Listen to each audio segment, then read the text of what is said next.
പാലക്കാട് ജില്ലയിലെ മംഗലാംകുന്ന് തറവാട്ടിലെ ആനകളിൽ പ്രമുഖനും കേരളത്തിലെ ആനപ്രേമികൾക്കിടയിൽ വലിയ ആരാധകവൃന്ദവുമുള്ള ഗജവീരനാണ് മംഗലാംകുന്ന് അയ്യപ്പൻ.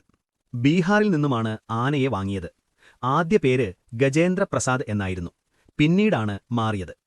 അഴകിലും ലക്ഷണത്തിലും തലയെടുപ്പിനും വിരിഞ്ഞ മസ്തകത്തിനും പ്രശസ്തനാണ്. ലക്ഷണമൊത്ത കൊമ്പുകളും ശാന്തമായ സ്വഭാവവും അയ്യപ്പനെ മറ്റാനകളിൽ നിന്ന് വ്യത്യസ്തനാക്കുന്നു.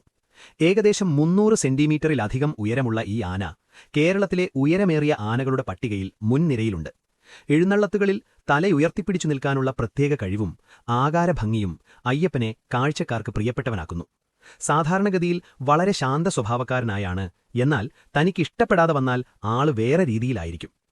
അയ്യപ്പൻ പാപ്പാന്മാരുമായും ആനപ്രേമികളുമായും നല്ലൊരിണക്കം ഈ ആന പുലർത്താറുണ്ട്.